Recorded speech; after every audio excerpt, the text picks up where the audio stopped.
Bismillah, hai selamat datang di Apenot.id lagi. Setelah hampir 2-3 bulanan saya pakai AirPods Max ini, ternyata saya menemukan 9 fakta yang menarik yang saya jelaskan secara real apa adanya ya teman-teman. Semuanya tidak ada dibagus-bagusin, dijelek-jelekin. Saya akan jelaskan semuanya kepada kalian, apa saja sih fakta-fakta ketika kita punya atau beli AirPods Max ini. Oleh karena itu, tonton video ini sampai selesai. Mari kita mulai.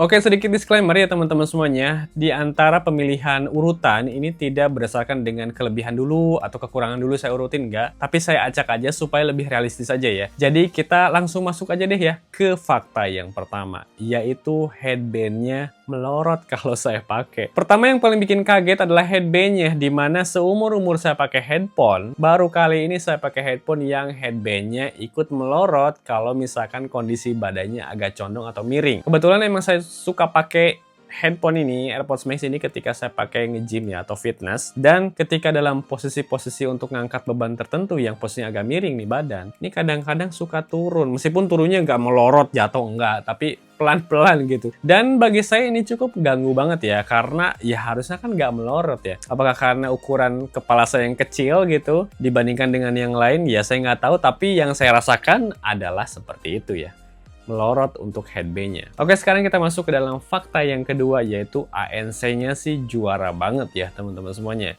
Di samping tadi headbandnya dari si AirPods Max ini melorot, ya tertolonglah dengan kemampuan ANC-nya itu yang sangat luar biasa banget ya. Saya bilang ini bukan saya mengada-ngada ya, karena sebelumnya saya juga pakai WH-1000 XM5. Itu memang dia kedap banget untuk ANC-nya, tetapi agak enak sih kalau bagi saya pribadi nih. Kembali lagi, ini subjektif banget nih. Bagi kalian mungkin enggak ya, tapi bagi saya ini yang saya rasakan aja ya. Ini agak sedikit enak. Tapi untuk di ANC-nya ini, meskipun cukup lumayan kedap ya, bahkan kedap banget sih kalau menurut saya, tapi dia nggak bikin enak nih. Ini agak aneh juga nih. Dia kemampuan ANC-nya bagus banget, kedap banget, tapi itu dia. Bagi saya nggak ada rasa untuk enak-enak sama sekali gitu, nyaman aja gitu. Apalagi kalau misalkan kita sembari kerja, kita bisa fokus, lebih fokus lah. Jadi enak banget untuk kalian bisa fokus untuk bekerja berlama-lama ya dengan kemampuan ANC-nya si AirPods Max ini. Kemudian kita masuk dalam fakta yang ketiga adalah ribet banget dengan casing. Casing bawahnya teman-teman, saya jujur banget ini bikin ribet banget ya. Casingnya kan udah mah aneh begini ya modelnya. Kemudian nggak semuanya kita juga dilindungi kan dari si AirPods. Nah, saya contohin ya. Jadi ketika AirPods Max kita itu masuk ke dalam casingnya, kan banyak tuh area yang terekspos ya. Akhirnya saya mesti beli lagi casing protector yang lain gitu. Yang artinya kita nambah budget lagi dong gitu. Hanya untuk menjaga supaya si AirPods-nya itu tidak lecet gitu.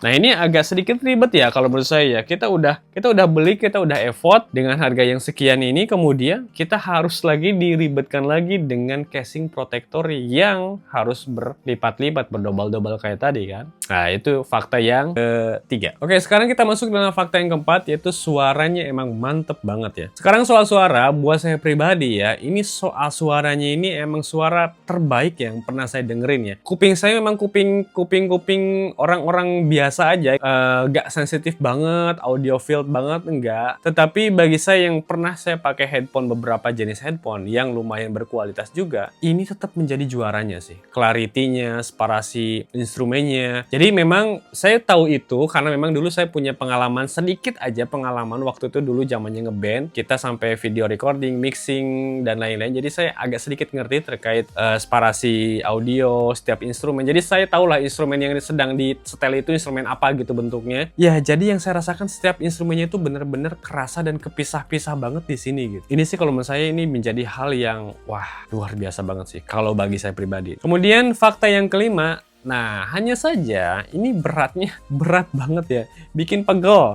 Jadi saya kira dengan AirCup yang kayak model jaring-jaring kayak gini juga, headbandnya juga, ternyata saya pikir pertama itu nggak bikin pegel ya, karena ya nyaman lah. Tapi lama-lama pegel juga gitu, sakit juga, lama-lama sakit juga ketika kita pakai gitu. Mungkin di atas 4 jam gitu. Karena kadang-kadang saya kerja itu nggak nggak inget juga waktunya, tiba-tiba oh udah lama, dan kadang-kadang panggang juga nih, panas gitu kerasanya. Ya, jadi itu faktanya ya. Meskipun dengan headband yang sudah jaring-jaring, air cup-nya juga yang sudah breathable ya, tetap aja sakit dan agak sedikit pengang juga. Kemudian fakta yang keenam adalah fiturnya minus. Ini dia yang paling bikin saya sebel ya teman-teman semuanya. Masa fitur-fitur yang di AirPods Max yang merupakan salah satu headphone yang paling premiumnya Apple itu kalah dengan fitur-fitur yang ada di AirPods 4 yang harganya berapa kali lipatnya ini gitu. Ini aneh banget. Contohnya, salah satunya adalah dia nggak ada adaptive mode. Adaptive mode dia nggak ada. Kemudian awareness conversation dia nggak ada. Kemudian hearing aid pun dia nggak ada. Adanya hearing aid malah adanya di sini, di harga yang paling affordable untuk jajaran AirPods-nya si Apple gitu. Ya, kalau bagi saya, aduh, aneh banget ya. Ini udah harganya paling mahal, tapi fitur-fitur pentingnya justru gak semua selengkap harga yang jauh-jauh di bawahnya. Dan ini saya kasih update ulang ya, saya kasih update terbaru lagi. Dan ini sekarang dengan update yang terbaru OS-nya, ini bahkan kalau kita recording suaranya langsung pakai ini, itu sama kayak recording, kemampuannya itu sama kayak kita recording langsung pakai handphonenya. Luar biasa nih AirPods 4. Jadi worth it banget nih. Kalau kalian mau saya review, boleh nih, kalian komentar aja. Kemudian selanjutnya adalah jarang dipakai. Fakta yang ketujuh ya. Fakta ketujuhnya ini memang saya sering bawa-bawa sih. Setiap hari saya bawa karena saya mungkin butuh kadang-kadang suasana yang terlalu berisik banget gitu. Saya butuh untuk lebih kedap. Jadi saya tetap bawa, tetapi untuk dipakai tetap yang ini. Yang ini yang lebih sering dibandingkan yang ini. Kemudian fakta ke-8, baterainya lumayan aja.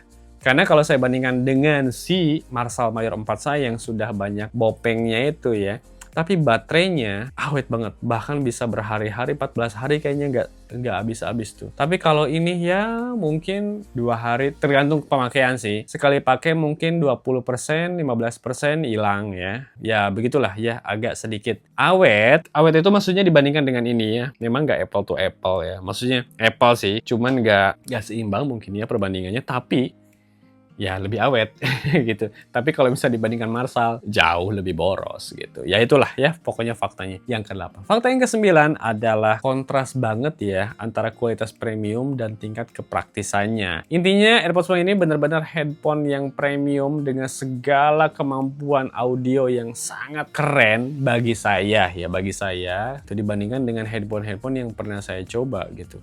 Tetapi dalam keseharian ada banyak hal yang kecil yang menurut saya ganggu banget, dimana tidak bisa dilipat, hanya bentuk casingnya begini. Tadi pokoknya lah saya udah jelasin fakta-fakta yang tadi kan. Ya jadi begitu ya teman-teman fakta ke-9-nya. Oke, jadi kesimpulannya gimana? Kesimpulannya setelah saya pakai ya mungkin 2-3 bulan pakai AirPods Max ini, menurut saya ini bukan soal bagus atau jelek ya, tapi soal cocok atau enggak gitu dengan kebutuhan kalian kalau kalian ingin beli atau kalian sudah punya dan berniat ingin jual gitu. Nah, ya kalau bagi kalian yang suka gitu, yang ekosistemnya juga di Apple device dan kalian suka dengan kekedapan dan ANC-nya terutama sih ya, transparansi mode-nya sebetulnya yang paling keren itu ya dari fitur ini. Ya ini sih pilihan yang masih tetap oke. Tetapi bagi kalian yang mikir-mikir lagi kira-kira ini harganya kan lumayan gitu ya, dan fitur-fitur tadi sudah saya jelaskan fakta-faktanya kepada kalian mau pilih yang lain misalkan dari Sony, itu tidak salah gitu.